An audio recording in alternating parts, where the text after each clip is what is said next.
Bienvenue dans Conscience Essence, le podcast qui ouvre les consciences et bouscule les évidences. Dans un monde en accélération croissante, un monde du toujours plus, d'exigence, de séparation, de souffrance, il est primordial aujourd'hui de ralentir pour se poser et se confronter à notre puissance. Une introspection au service d'une urgence à se réinventer pour des solutions innovantes, un nouveau regard sur le monde pour créer une autre réalité au service du plus grand nombre. Je te partage des idées, des témoignages, des avancées et j'espère t'inspirer, te donner envie et booster ta créativité. À tout de suite.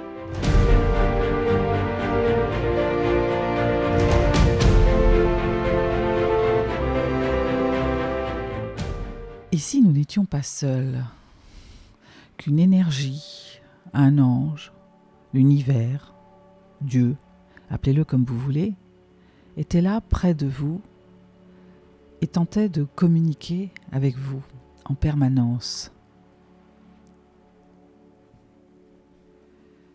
Dès lors, la question ne serait pas à qui parle-t-on, mais qui écoute. Neil dit souvent ça dans ses parutions. Il dit la question n'est pas de savoir à qui Dieu parle-t-il, mais qui l'écoute. Pour ce faire, ça nécessite d'avoir envie d'écouter, de prendre conscience qu'il y a un Dieu, une énergie, l'univers, qui communique avec vous. J'ai envie de vous lire un passage de « Quand Dieu s'en mêle, les miracles arrivent », mon livre fétiche de Neale Donald Walsch, pour vous expliquer un peu tout ça. Neale dit ceci: « Ce n'est pas un espoir, ce n'est pas un souhait, ce n'est pas non plus une prière, c'est une réalité. Les communications de Dieu vous parviennent dans des moments de grâce, mais vous traverserez ces instants-là sans même remarquer ce qui s'est passé si vous n'êtes pas conscient. »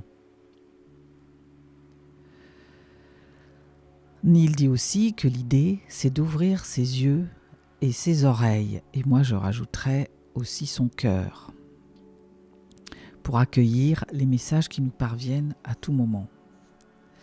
Voilà ce que raconte Neale comme illustration, l'histoire de Doug Furbush, qui vit près d'Atlanta en Géorgie. C'était un rêve qui se réalisait pour Doug et sa famille que d'emménager dans la maison qu'ils venaient de construire. Doug avait consacré de nombreux week-ends à installer un système d'arrosage avant les pluies de l'hiver. Il aimait bien ce genre de travail, creuser le sol, semer du gazon. Se retrouver avec un peu de terre sous les ongles le changeait des heures passées devant son ordinateur, comme c'était le cas la plupart du temps dans son emploi de consultant en technologie. Le soleil de septembre lui réchauffait le dos tandis qu'il s'appuyait sur sa pelle. « Je vais vite fait faire un aller-retour au supermarché », lui annonça sa femme par la porte de derrière. « As-tu besoin de quelque chose ?»« Non merci chérie », lui cria Doug. « Ok, je reviens dans 10 minutes. » Doug sourit intérieurement. « Je n'ai besoin d'absolument rien au monde. » Il possédait pratiquement tout ce qu'il voulait. Il n'y avait rien dans son univers qu'il souhaitât changer. La vie était belle, tout était merveilleux. Le soleil sur ses épaules, le bruit de la pelle s'enfonçant dans le sol, les oiseaux gazouillant tout en haut du pêcher dans le verger. Tandis qu'il creusait, le plaisir du labeur faisait chanter ses muscles. La sueur lui dégoulinait entre les omoplates. C'est alors qu'il entendit quelqu'un l'appeler par son nom. « Doug !» Le ton de la voix avait quelque chose d'urgent, mais il ne la reconnaissait pourtant pas. On aurait presque dit une voix silencieuse. Il regarda autour de lui, il n'y avait personne dans le jardin. Était-ce sa femme ? Probablement. Elle avait sans doute oublié quelque chose et l'appelait depuis l'entrée. Comme il n'avait pas répondu, elle était sans doute entrée dans la maison pour aller le chercher elle-même. Ouais, c'était ça. Après avoir enfoncé sa pelle dans un tas de terre, Doug sortit de la tranchée et se rendit devant la maison. Il n'y avait personne. Et la voiture de sa femme n'était pas dans le garage. Se dit-il, je suis peut-être resté un peu trop longtemps au soleil. Doug. Cette fois, la voix se fit plus insistante. Doug. Va chercher Gaël. Cette fois, Doug s'arrêta net. Qu'est-ce que c'est que ce truc ? J'ai bien entendu une voix, se dit-il en lui-même. Mais d'où vient-elle ? Et qu'arrive-t-il à Gaël ? Sa fille était rentrée plus tôt que d'habitude, après s'être rendue au skatepark avec ses amis, et elle avait filé directement dans sa chambre. Elle lui avait paru un peu plus calme que d'habitude. Mais Doug était si pris par son projet qu'il lui avait à peine adressé la parole. Après tout, elle avait 13 ans. Il sourit intérieurement. Elle va bientôt avoir ses humeurs. Mais soudain, une terreur s'empara de lui, comme si quelque chose ne tournait pas rond. Pourquoi entendait-il cette voix qui lui intimait avec insistance d'aller la chercher ? Toutes ces pensées ne durèrent qu'un instant. D'un coup, Doug se rua dans la maison, ne prenant même pas la peine de retirer ses bottes toutes boueuses. Et il monta les escaliers 4 à 4 jusqu'à la chambre de Gaël. Comme d'habitude, sa porte était verrouillée. C'était son sanctuaire. Doug comprenait cela. Sauf que là, il y avait quelque chose de différent. Ce n'était pas comme les autres fois où sa fille se cloîtrait. « Gaël » dit-il en frappant la porte. Rien. Il frappa plus fort. « Gaël, es-tu là ? Il y a un problème ?» Le silence se faisait plus lourd. « Gaël, ouvre cette porte !» Il entendit alors une petite voix étouffée. « Laisse-moi seul, papa. » Bon, au moins ça allait, elle parlait. Mais il était hors de question que Doug s'en aille. « Gaël, ouvre cette porte maintenant !» Il attendit un court instant. « Je vais devoir la défoncer, songea-t-il. » Il entendit alors la porte se déverrouiller. Après avoir à peine entrouvert la porte, Gaël fit demi-tour et courut jusqu'à son lit, s'enfonçant sous les couvertures, y compris la tête. Sa silhouette était prise de spasmes, trahissant des sanglots silencieux. « Qu'est-ce qui ne va pas, ma chérie ?» lui demanda Doug en s'avançant vers elle. « T'est-il arrivé quelque chose ?» Elle marmonna la même chose qu'avant. « Laisse-moi seul, papa. » Doug scanna la pièce du regard, d'étonnement, et c'est là qu'il vit du sang sur le couvre-lit. C'était juste une tache, mais il la vit, la toucha, et constata qu'elle était humide. « Gaël, parle-moi, t'es-tu blessé ?» Elle ne répondit pas. « Je t'en prie, Gaël, dis-moi ce qui ne va pas. Pourquoi y a-t-il du sang sur ton lit ?» Sa fille sortit la tête de dessous les couvertures. Elle avait les yeux tout gonflés et rouges, comme ses poignets, ainsi que Doug le vit immédiatement. Elle s'était taillé les veines.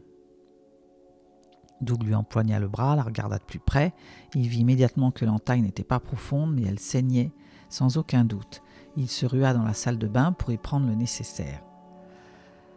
« Pourquoi as-tu fait cela, Gaël ?» lui lança-t-il. « Que t'est-il arrivé ?» Et elle se mit à lui raconter que ça faisait un moment qu'elle était harcelée par ses camarades, qu'aujourd'hui elle était allée au skatepark et ça avait été particulièrement cruel, que personne ne l'aimait, qu'elle avait voulu donner fin à ses jours, qu'elle avait eu envie de mourir. Son père échangea avec elle et finalement réussit à la convaincre qu'il fallait aller faire des points de suture. Ils partirent à l'hôpital et tout rentra dans l'ordre. Doug repensa à ce moment et à cette voix, et pour lui, il se dit, c'était la voix de Dieu, il en avait la certitude absolue. Cette voix qu'il avait fait sortir de sa tranchée avait sauvé la vie de sa fille. Il n'osait même pas penser à ce qui serait arrivé s'il ne l'avait pas trouvée à temps. Doug savait maintenant qu'elle avait désespérément besoin d'aide et il veillerait à lui en procurer. Conversation avec Dieu, ce magnifique livre de Neale Donald Walsch, nous invite sans cesse à écouter notre voix intérieure, à aller en nous-mêmes pour y chercher la sagesse qui réside dans notre âme. L'âme, nous dit ce livre, est la partie de Dieu la plus proche de nous. L'expérience de Doug illustre à quel point nous devons écouter notre voix intérieure et comment elle nous guide vers ce que nous devons faire.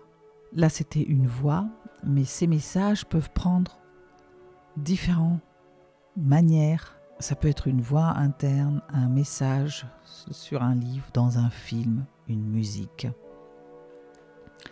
Et ça peut être aussi transmis par ce qu'on appelle les anges. Et nous pouvons parfois nous tromper quand nous croyons que les messages sont rarement transmis par les anges. En réalité, ce sont toujours les anges qui nous le transmettent. C'est la forme sous laquelle ils le font qui change. Se pourrait-il que ce soit vrai? Les anges existent-ils vraiment? La réponse est oui. Ils veillent sur nous, ils prennent soin de nous, ils nous ramènent à la maison quand notre séjour ici est terminé, ils planent au-dessus de nous et marchent avec nous. Ils sont continuellement à nos côtés jour et nuit, dans de bons moments comme dans les mauvais, que nous soyons malades ou en bonne santé, jusqu'à l'heure de notre mort.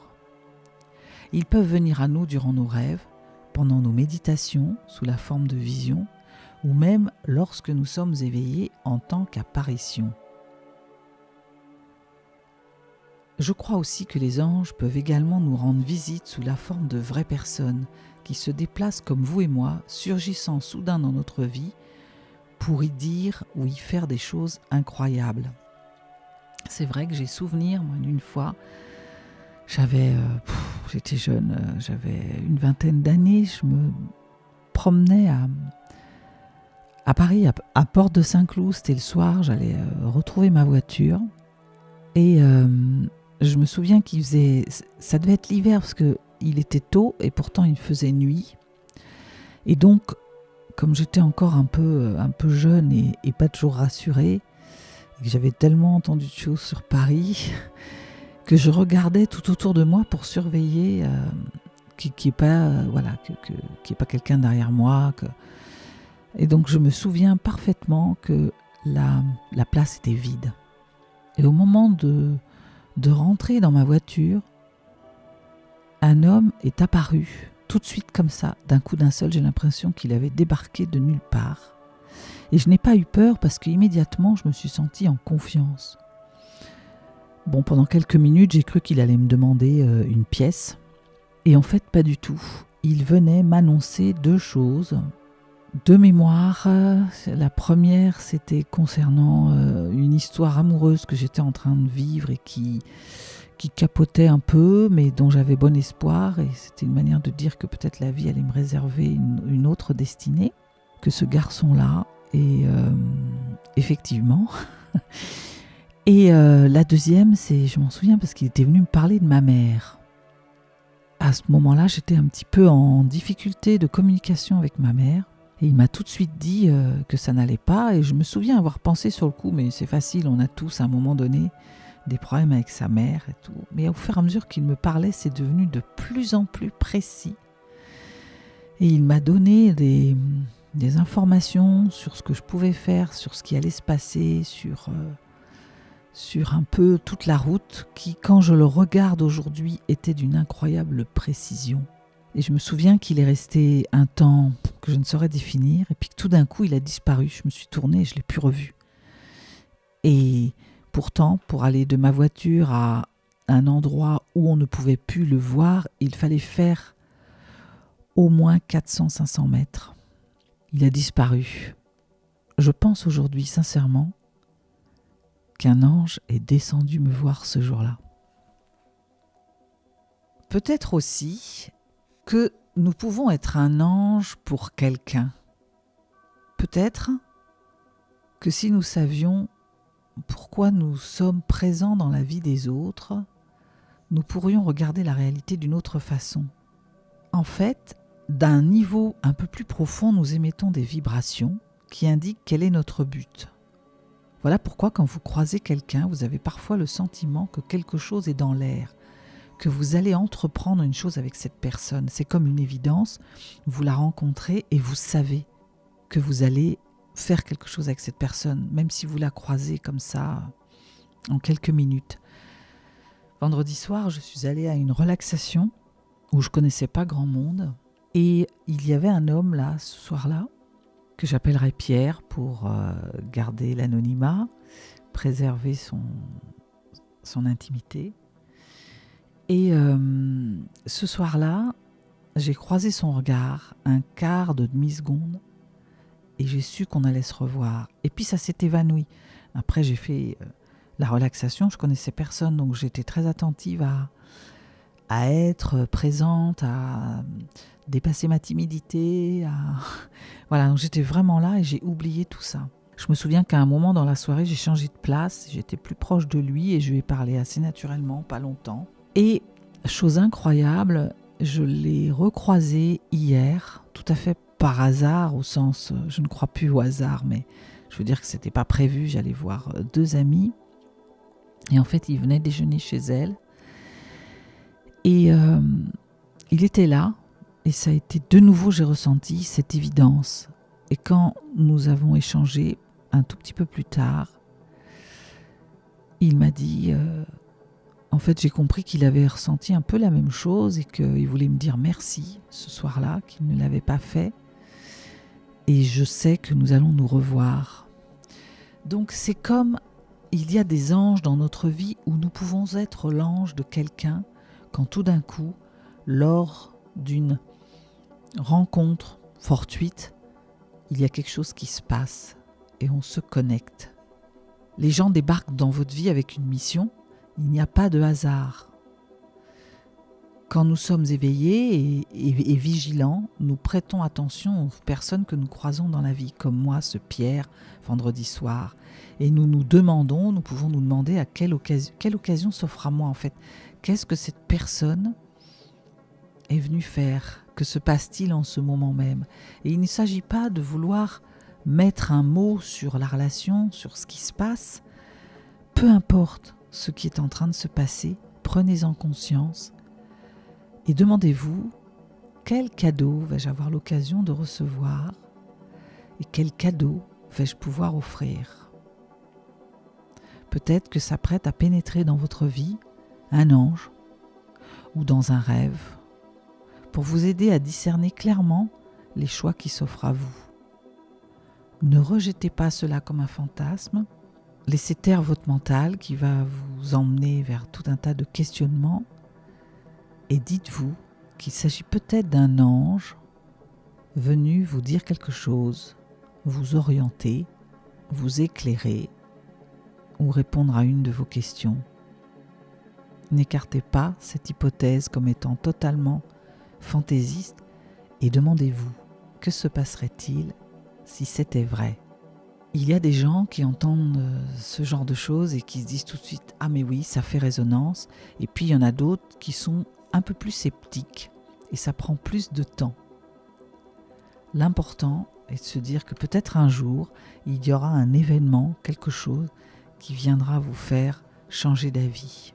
Moi je sais qu'aujourd'hui, je suis très attentive aux signes et que quand je suis vraiment en pleine présence, que je fais taire mon mental, que je ne pense à rien, que je ne me dis pas que je rêve, et que tout d'un coup j'ai un questionnement où je pense à quelque chose et que j'ouvre les yeux, tout d'un coup je vois un camion de déménagement qui passe fortuitement, qui attire mon attention et qui comporte la réponse à la question que je me posais. Tout d'un coup, devant un film, il y a une scène, j'ouvre les yeux et hop, elle m'envoie un symbole de la situation qui est en train de se jouer pour moi. Tout d'un coup, une parole de chanson vient répondre et me rassurer sur un doute que je peux avoir. Alors je vous inviterai à ceci, faites taire votre mental qui panique et qui se demande comment il va faire parce que ce qu'il voit, ce qu'il entend, ce qu'il reçoit n'existe pas dans sa réalité. Ouvrez votre cœur pour ressentir la plénitude de la réponse, de ce moment qui est tellement bon quand on reçoit un signe, tellement bon d'avoir une réponse, mais tellement bon aussi de ne pas se sentir seul et d'accueillir les signes que vous recevez, les signes justes. À force, ils parleront de plus en plus fort. À très vite.